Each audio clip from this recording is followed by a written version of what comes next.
C'est une excellente nouvelle. Je voulais vous l'annoncer aujourd'hui. J'étais très content. Je vous l'annonce aujourd'hui parce qu'on ne s'est pas vu depuis ce temps-là. C'est vendredi que ça s'est passé. Excusez-moi, Monsieur le maire, j'ai une question. Oui, madame. C'est dans le cadre du privé. Donc, légalement, on a le droit de... Promotion Saguenay a le droit d'acheter... Oui, c'est ce qu'il dit dans sa lettre. Oui, il y a 5 villes qui le font, puis c'est partout. C'est possible de la lire, la lettre? Oui. Parce que je ne l'ai pas eue, moi. Oui, je pourrais vous la lire. Non, personne n'a eu. Ah, ben, quelques conseillers que j'ai vus. Okay. Moi, je ne l'ai pas reçue. Oui. Merci. Je vais vous la lire. Ça me fait plaisir de vous la lire. Alors, c'est envoyé par l'adjointe du sous-ministre au ministère des Affaires municipales, de l'Occupation et du territoire, et c'est signé par Marc Croteau, qui est le sous-ministre en titre. Alors, il s'adresse à moi, Monsieur le maire. Suite à la lecture de l'article paru aujourd'hui dans le journal Le Quotidien et un entretien avec notre direction générale, je souhaite clarifier la position du ministère eu égard à l'intention de l'organisme municipal Promotion Saguenay d'acquérir certains actifs de l'entreprise Les Croisières du Fjord, telle qu'elle a été véhiculée dans la lettre que j'ai écrite au directeur général de la Ville, M. Jean-François Boivin, le 11 janvier dernier. Dans cette lettre, je ne portais aucunement jugement sur la décision de l'organisme. Je souhaitais simplement inviter la Ville à effectuer la vérification légale appropriée afin de valider la légalité du projet. Par cette intervention, le ministère voulait s'assurer que la Ville de Saguenay fasse preuve de prudence, et ce, de manière à ce que Promotion Saguenay agisse conformément aux compétences qui sont dévolues par la Ville. Or, on m'indiquait ce matin même que sa vérification avait été réalisée. En terminant, et en complément des informations transmises dans ma lettre du 11 janvier dernier, notons que des municipalités ou organismes municipaux offrent déjà des services de navette, de traverse ou d'excursion de bateaux ailleurs au Québec. Bien que seul un tribunal dispose de l'autorité nécessaire pour statuer en ces matières, il est raisonnable de croire que de telles activités puissent faire partie de l'offre de services qu'une municipalité peut offrir à ses citoyens et à ceux qui visitent son territoire conformément à la loi sur les compétences municipales. Veuillez agréer, Monsieur le maire, l'expression de mes sentiments. Parce que c'est important, parce que c'est ça qu'on disait, le développement de la ville, c'est important, ça bloque. Bloquer, c'est facile. On peut bloquer n'importe quoi, bloquer des affaires. Ce n'est pas du blocage. C'est juste que nous, en tant qu'élus, c'est important de savoir comprendre les transactions qui se font. On n'a jamais de documents, on apprend ça dans les journaux. Fait arrêtez de dire qu'on bloque. Nous, les élus, là, on a un rôle à jouer. Bien, on ne doit pas y mettre des chèques en blanc. Le rôle, c'est de développer, pas de bloquer. Vous bloquez tout le temps. Puis là, ça, vous partez des rumeurs. Vous partez des rumeurs, Monsieur le maire. Cessez les rumeurs, s'il vous plaît. Oui. En tout cas, c'était bloqué, là, celui-là. Non, ce n'était pas bloqué parce qu'on veut comprendre si c'est légal ou pas. Si vous voulez comprendre, posez des questions. Bien, on les pose, mais on n'a pas toujours les réponses. Hein? C'est facile, à part de bloquer, ça n'a pas fait grand-chose.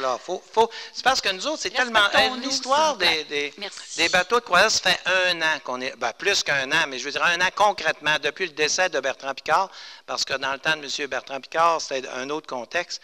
Ça fait 1 an, puis c'est dur. Puis aller chercher des subventions... Attendez de voir les subventions qu'on va obtenir, là. C'est des subventions, vous allez voir, vous allez faire un saut, là, de voir jusqu'à quel point on a été aidé. C'est dur faire ça.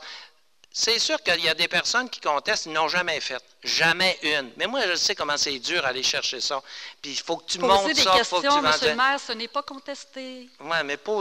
Non, mais là, faire une plainte au ministère, il n'y a pas de plainte qui a été faite. Ben oui, on veut juste essayer de... Non, non, ce n'est pas des plaintes. Bien là, madame. OK, next. Suite à une plainte de José Néron, la lettre, arrêtez d'en inventer, là.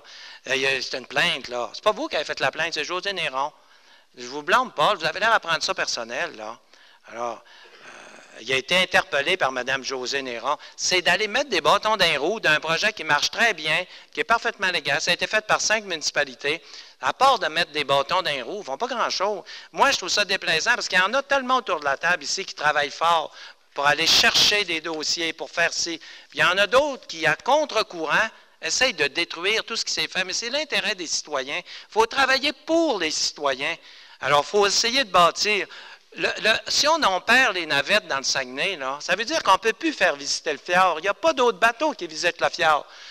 Il y a juste nous autres qui peuvent le faire, puis ça marche, là. Il y a beaucoup de touristes qui viennent. Puis là, on dit non, on va bloquer ça intentionnellement, puis ils réussissent à convaincre le ministère, puis là, il faut tout redéfaire ça. En plus d'avoir travaillé aussi longtemps, vous ne le savez pas, vendredi, là, j'ai passé la journée là-dedans à aller à consulter, puis à aller essayer de les convaincre, puis à essayer... Hey, c'est de l'ouvrage, puis à aller chercher les subventions. Il y en a qui n'ont jamais rien fait autre que détruire, puis moi, je trouve ça désolé. Je vous le dis parce que c'est pas pour moi, là, je m'en vais.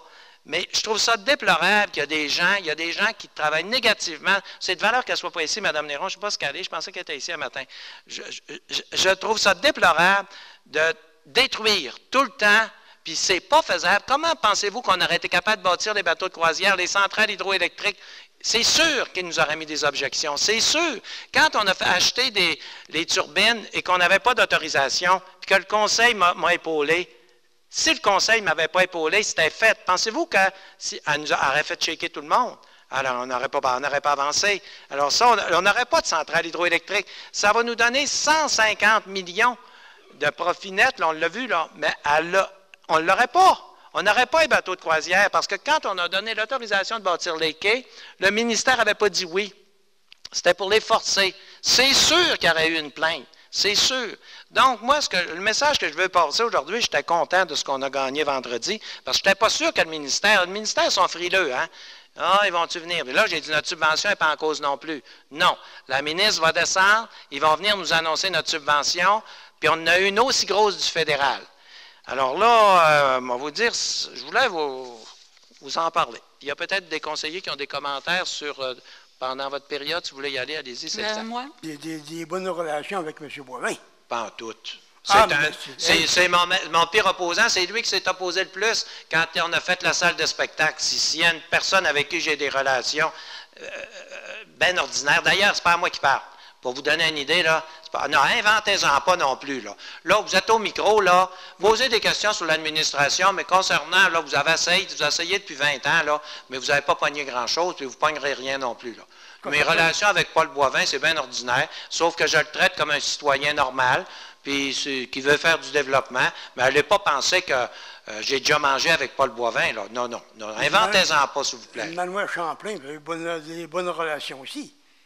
C'est que vous inventez là? Des bonnes relations. Je n'invente rien. Des bonnes relations, j'en ai-tu avec vous? Non, pas avec moi. Bon, vous n'avez rien proposé. Non, mais vous êtes permis, par exemple, de passer chez moi pour me dire que ma maison était pas belle. Bien, c'est assez spécial, hein? Vous ne devriez pas dire ça en public parce que les journalistes décident d'aller la voir. C'est vous qui êtes spécial, c'est pas moi. Bien là, monsieur Beaulieu, là, c'est que vous venez faire au micro, là? Je veux dire que tout simplement, vous charroyez en masse. Quand je rentre dans la salle ici, vous êtes le premier à courir après moi pour me féliciter. Puis quand vous êtes rendu au micro, vous crachez du venin.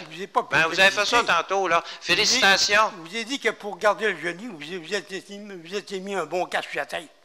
Bon. Mais ça ne veut pas dire que vous en avez plus. Merci. Bon, M. Beaulieu, je trouve pas ça une intervention bien positive. Alors, on va lever l'Assemblée. Il a communiqué avec moi à plusieurs reprises. Ça prend du temps, là. Venez pas au micro à toutes les fois pour savoir ça, parce que là, c'est pas de même que ça marche. Là. Vous n'avez jamais vu personne. D'abord, c'est des affaires qui vont coûter très cher. On pense qu'on aurait peut-être des solutions, mais on ne dira pas ça en public de même avant que ça soit ficelé. Je vais vous le dire, là, ça va prendre du temps, là. Puis on ne t'a pas regardé ça. D'abord, la ville, dites-vous que vous arrivez au micro, vous voulez avoir 500 000 $ de même. C'est pas parce que vous le demandez au micro qu'on est obligé de vous le donner, là. On n'est pas au micro pour avoir 500 000 comme ça. On était ici la dernière fois pour savoir c'est quoi les motifs du refus, puis on n'a toujours pas de réponse, en fait. Nous, les motifs, c'est qu'on n'a pas d'argent, mais on essaie de trouver des moyens, comme on en avait trouvé pour Sonia Côté. Voulez-vous que je vous le donne tout de suite, le dossier? Je vais vous le dire. Là, si je le donne, là, le promoteur, il va me dire « Oublie ça, c'est en public ». Voulez-vous que je vous le donne? Non, je ne veux pas que vous me le donniez. Bon, mais si vous ne voulez pas, je vous le donne parce que je l'ai sur le bout de la langue. Puis vous allez voir, on va vous le dire vraiment ce qui se passe, mais le promoteur va me dire « Oublie ça, mon ami. C'est sûr, tu dis ça en public, il n'y a rien de fait, puis il n'y a rien, puis les journalistes vont l'appeler. » Mais moi, je vous le dis, là, moi, j'ai jamais vu ça. Quelqu'un vient pour demander 500 000 $ à toutes les assemblées. C'est sûr, vous ne l'aurez pas là, si vous faites ça. Laissez-nous le temps, puis c'est sérieux quand je vous dis qu'on cherche une solution. Puis je pense qu'on a une. Ah, bien, ça, je suis contente de l'entendre. Mais là, pourquoi vous parlez avec votre conseiller? D'ailleurs, il fait très bien ça. Il communique avec... Même lui, il y a des choses que j'y ai dit. J'ai dit, je ne peux pas te le dire tout de suite. Mais vous êtes chanceuse que je m'en occupe de même. Mais venez pas, c'est sûr que je dirais pas ça. Écoute, c'est plein de journalistes, c'est plein de monde. Je n'irai pas dire, ben là, ce qui va arriver, c'est que le promoteur, là, qui n'est pas prêt à tout, qui ne m'a pas donné de réponse, il va me dire, écoute, là, moi, je ne suis pas c'est tout public de même, là, quand on travaille ensemble. En fait, nous, on veut rester aussi promoteur de notre propre projet, fait qu'on aimerait ça travailler avec vous, sauf qu'on n'a pas de réponse. Mais si je travaillais avec vous, ça ne me donnerait rien. Là. Si j'avais besoin de vous autres, actuellement, là, ça ne m'aurait rien donné. Mais je vais vous donner un conseil. Quand vous voulez avoir des réponses, adressez-vous à votre conseiller, puis je ne vous promets pas en tout que vous allez l'avoir, là. Faites pas comme Sonia Côté, là. Je ne vous promets pas en tout que vous allez l'avoir, sauf que je vous dis, puis c'est sérieux, là, que je regarde quelque chose. D'accord. Puis, ils m'ont dit que c'était possible. C'est rien que ça qu'ils m'ont dit, là. Quand tu dis juste qu'un dossier est possible, tu n'es pas rendu loin. Alors là, je vous le dis tout de suite, là. D'accord, je vous remercie. Merci. Font du blocage systématique. Ce que Mme Boivin a proposé... Je n'ai pas fini. Continuez. Ce que Mme Boivin a proposé, c'est quelque chose de très positif. Ça vient d'une conseillère de l'opposition. J'espère que vous allez en tenir compte et que vous allez arrêter de traiter les gens, accuser les gens à tort de faire du blocage systématique. C'est archi faux. Les citoyens de bonne volonté ne vous croient pas. Ben, on se fait dire facilement. Là, je tiens à vous dire que ça, c'est le programme qu'on connaît depuis longtemps, qui est à l'UMQ, mais on va le regarder encore. Mais ce n'est pas un programme amené par l'opposition, là.